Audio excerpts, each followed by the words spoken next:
you can't escape. But the thing about law and order is you don't have to take it. You can combat being wronged. It's not just punishment or retribution, it's justice. You want to know that you're valued.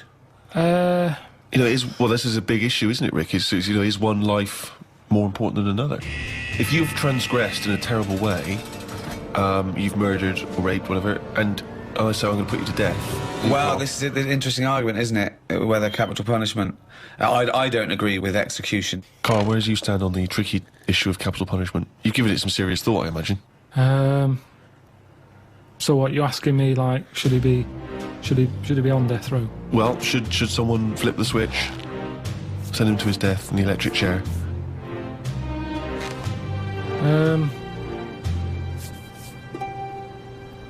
Yeah. That was the least considered. Yeah. I mean, I saw a little bit of flicker behind the eyes. I don't know what. Well, just take us through the mental process that you arrived at the yes with there. So I remember that because there was quite a brief gap there. I just was thinking, it's not a nice job if you work in there and you've got to flick the switch. Right. But I was wondering if it's possible to just do it so it's linked up to someone's switch. What do you mean? When they put the lights on something. So it's like sometime tonight when the sun goes down and people start putting the lights on in their house, it could happen. But we don't know what household. They might be away on holiday, so you might get an extra 2 weeks. But at least that way, because for me... my point is, you do agree that someone should be put to death for a terrible crime, do you? You've got to have something there to stop them people who don't care, haven't you? Nature's done it in a way with bees. They've gone, we've give you a weapon, but if you use it, you die. And that's like the bee. Well, so they're worried they're going to go, I'm not going to do it. We do, won't we? We have people saying, one, you can't do that. That's step one. Here's the law. Don't do it. But there's a lot of people who go, I'm not bothered about the law. I'm not bothered about annoying people. Yeah, that's true. So for them, at the end of the scale, you've got the chair and you stick the wires on their head and we'll fry your head. And they go, oh, God, I don't want that. I think a lot of those crimes, the deterrent isn't relevant. You know, things like armed robbery, maybe, where it's a risk, what can I get versus what my crime. Maybe then it might be a deterrent. But then, of course, if you start to get a capital punishment for crimes that aren't murdering someone, then that thing brings in you might as well murder them, because then you've got more chance of getting away with it. So it's very delicate what you make people be killed for. You've made an interesting and reasoned argument there, Rick. I'm looking forward to hearing the riposte. Right. When I was younger, I used to nick Mars bars. Okay. Right. Now, I did that then, and I knew that even if I get caught, what's the worst that's going to happen? Yeah. I'm not going to go to prison over that. But it was worth nicking because a Mars bar, they were like 45 pence. Sure. A Mars bar was a proper treat. There's a lot going on in there. A lot of chocolate, a lot of caramel. Yeah. Like, I say 45 pence. Yeah. So... So that was like an advert that went wrong just to the end. They started off good. They go, this bar's good. You go there. Mars bar's a lot in it. It's like, oh, good, keep going. Yeah, it's got caramel. It's like, yeah. But it's 45 pence, which is too fucking much. So fucking nick it. You got. But when I was younger, that was worth a risk because I knew that I'd be getting something worth 45 pence for free. You weren't going to get the electric and chair. I wasn't going to get done. So the stakes were high, the risk were low. You mean the stakes were high, the risks were low? I think he's just trying to sound cool. The stakes weren't high. The stakes are what can happen to you, and the risk. The stakes and the risk are the same. The risk is the stake, okay? Yeah, unless you're nicking meat from a butcher's, then the stakes are high and the risk is low. I don't know what the fuck you're talking about, but what you meant was the gain was high. The game was high. Yeah, the game was high. Yeah, the risk was low. Yeah. But it wasn't, was it? Because 45p isn't a lot unless you're a kid. It is when you're a kid. Most of the time, I didn't want to say which shop it was that I nicked it from, but it's where I did my paper round. Now, the thing is... So it's nicking from your own boss? But listen, I used to wake him up. That is terrible. No, because That is terrible. This is awful. Go on, hang on. I want to hear him rationalise his terrible crime. Because that sweet old man who used to give... He's not an old man. I used to go around and wake him up, right? He hated running that place. Right. If anything, I'd say I was his best asset. Not really. Yeah, Because I don't know You were what... nicking from him. You were thieving from him. I don't doing know how that much he business. made on papers, but he'd probably go 45p profit. Hold on. They got their papers really early because I got up early. Yeah. I used to go round to the Well, you know, shop at miles a 4:30. day helps you work, rest, and steal. So I used to go round there, wake him up. He'd be like, "What are you doing round here so early?" Don't know. I'm just hungry. What? I'm just hungry for work. No. Oh well, good boy, Pip. I'm just going to turn away a minute. Yeah. While you stand there in front of the confectionery. I'll turn away now, and I've looked back now, and it's the papers. And thanks so much, Carl, because you're a lovely He's like kid. an honourable and trustworthy Yeah, I can't guy. really afford to. I've been betrayed so many times. That's why Yeah. my lovely wife's no longer with me. You know, she ran off with Ken. Yeah, but I mean, at least I've got a friend. At least you've got one young You turn friend. up early. Oh God, it's brilliant. Oh, and Carl, keep a lookout because Someone's been nicking Mars bars. Yeah, I know it's not you because I trust you implicitly. And by the way, Carl, why don't you take a Mars bar for free? Oh, thanks. Well, that never happened. All right. Stingy. So I'm getting 50 pence a day for delivering papers, but I needed the energy. Right. Now, if I spent my 50p on a Mars bar, Yeah. 5p profit a day, it's not worth it. No. So help yourself. I knew I was doing a good job for him. No. There we go. Help yourself. No. So help yourself. That doesn't follow. So help yourself. Get another job. Leave that job. Negotiate a pay rise. Not help myself. That doesn't go. That's ridiculous. Where does it stop? If you worked in a nuclear power plant, well, they're not paying me much. Have a little bit of uranium. A lovely little bit of uranium. Yeah. I do. That's a strange analogy, Rick. Sort of left straight from a bloke nicking stuff from work. So he works in a power plant, he's having himself a bit of uranium. What's he doing with the uranium? Well, you know, Mars a day and all that, and that's for energy, and so's uranium. But more energy than a Mars bar. Yeah. A lot of the laws of the land are from the Bible. I mean, that kicked it off. I mean, there was laws before, obviously, and there were different gods before this one was invented. But let's have a look at the Ten Commandments. Oh, yeah, sure. I'm just going to go through. Just going to go down these, see which ones I commit. Thou shalt have no other god. I don't have any god, so I haven't broken that one. 2, craven images. No, I don't have any craven. I don't accept there's a god. 3, thou shalt not take the name of the Lord. Again, I don't take his name in vain because I don't believe he exists, so I'm fine there. Remember the Sabbath. I always remember Sunday. I know I've got a calendar and everything, so I haven't written that one. Honour thy father. Yeah, I do that. Never commit adultery. Don't do that. Ever killed anyone? No, never killed anyone. Don't steal. I don't lie, and I don't covet. So I am an amazing Christian. Pretty clean. Yeah, you're a pretty clean living guy. Wow. There you go. Well, whereas, I don't know, Carl, have you ever... What's your view? I still open like post that isn't for me. Why do you open other people's mail? But it's just a fella called Bruce who he's the bloke who used to own the flat before me, and I don't know. I started off and I thought, oh, should I pass it on? You know, because when people move, it's a lot of messing about tracking down where they've gone.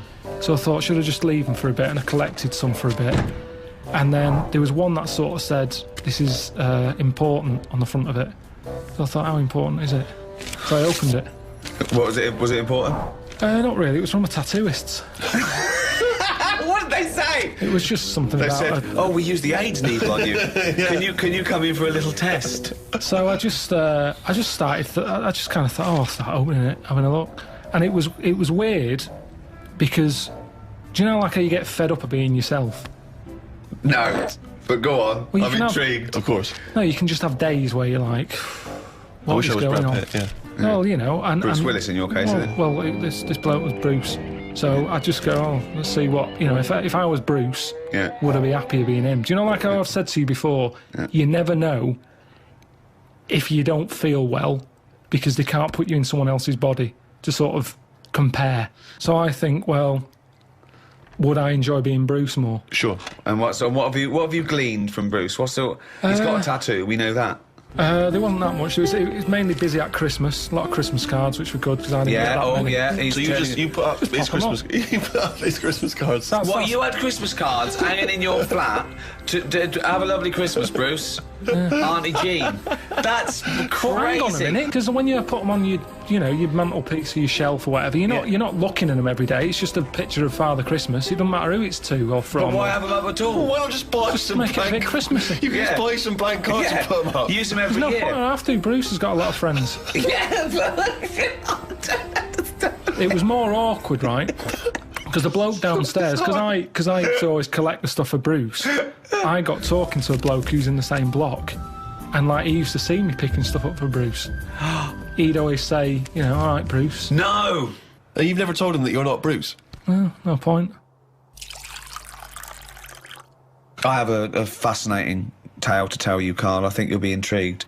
When I do junkets for films in America, I was assigned a security, and I've had security before. I often have security. They just sort of get you in and out of the car, and usually just to control sort of autograph hunters and things. But this time I was given a security, and he came in a suit. He looks about 30. He looked quite unassuming. I thought he was from just a security firm. It turned out that he was actually LAPD, who was doing this for celebrities because he earned more money. And then I found out he had a gun. He said, I can't come in the airport with you, I can't take my gun. So he's armed. So I've got a security who's an LAPD who's armed, and I'm fascinated. Now I'm fascinated. This man is walking around with me with a little earpiece, talking to everyone. He seems to know everyone, and he's got a gun. Then one night he said, he dropped me off at the hotel, and he said, I've actually been called, I've got to go on a mission. They need my help. I said, really, what is it? He said, it's a hostage situation. He said, and I'm also SWAT. And I was thinking, oh God, it's just a silent hero. So next day, I said, how was it? He said, I was fine. He said, I just turned up. He said, I had to do it in my suit. He said, because I'm the negotiator. What? So I went, oh my God. And I just asked him questions for 2 hours. What do you think of that, Carl, as a job? It's amazing, isn't it?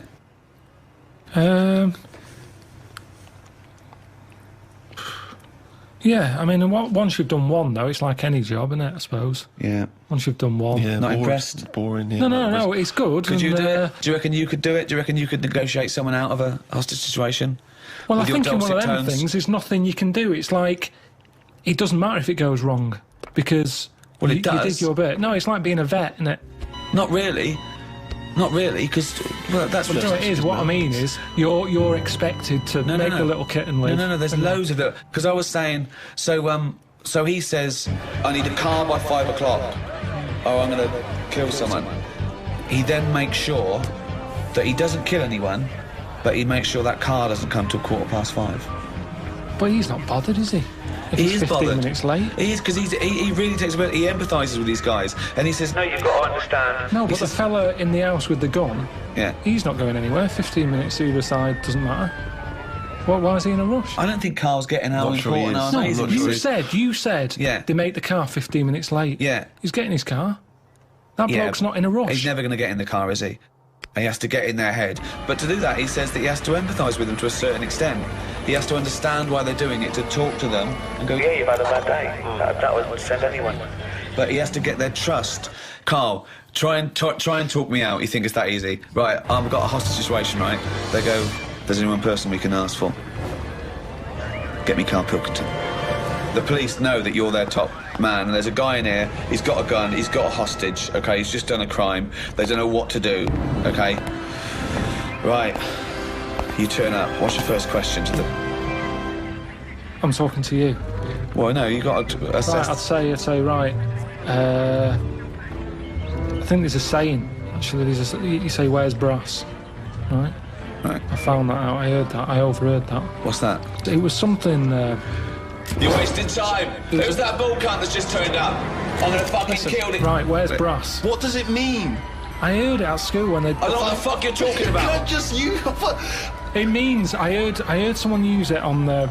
Well, I don't know what the fuck it means. It All I means know- the top person Right. of the police who are around at the moment. Yeah, well, in short, I'm the fucking top brass here. I've got a fucking gun against this kid's head. Who the fuck are you bald little shithead? Where's my car? What car?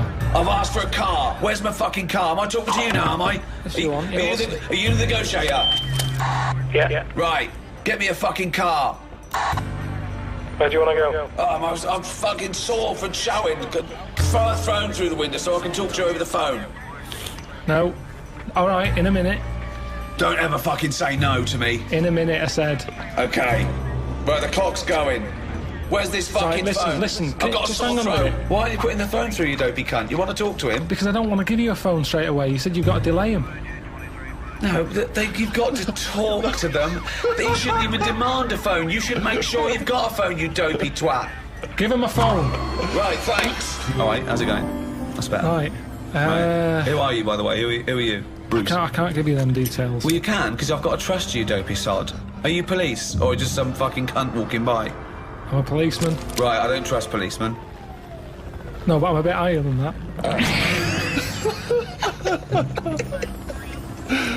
So listen.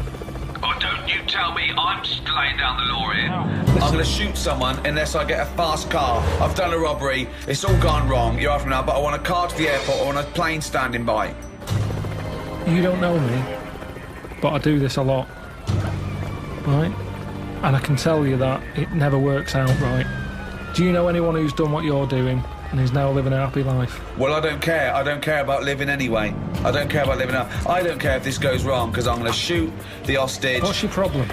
I'll just... So you've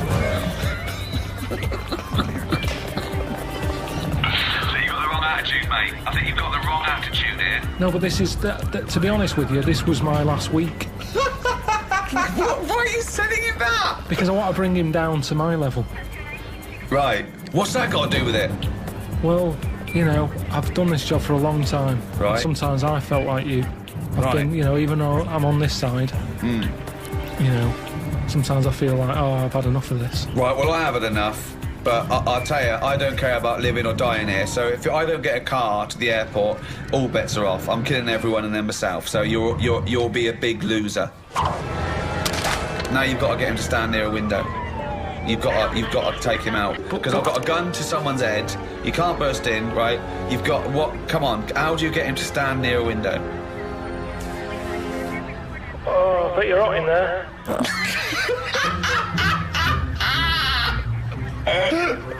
Keep going. I am hot. Yeah, that's why I've just drawn the curtains and keep away from the window, because the sun's blazing in. It's not too bad away from the window. It's, the sun's gone round the back now. Just come and have a look. It's a lovely evening. Why do you want me to stand near a window? I think just because when you see how nice an evening it is. Worst load of dribble ever. When you see how... Keep going, I'm interested. When you see how lovely... No, it's that thing. I've heard that if you smile, you feel better. So have a little smile. Think of a happy moment in your life. I'll tell you what a happy moment in my life would be. Putting a bullet through your little round head, you cunt. Keep thinking about that image. Right. And you can see that round head. Just come to the window, I'll show you the round head. That would probably work, actually.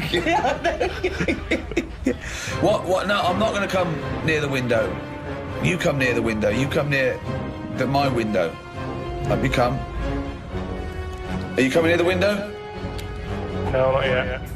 Where? Delaying it again. Right, I'm coming near the window. Well, I'm going to shoot you if you come near the window, you dopey prat. Why? I thought we were getting somewhere here. No, I'm going to shoot you. I've conned you. I've negotiated you to come near the window, and I'm going to shoot you in the head, you prat. I'll just leave then.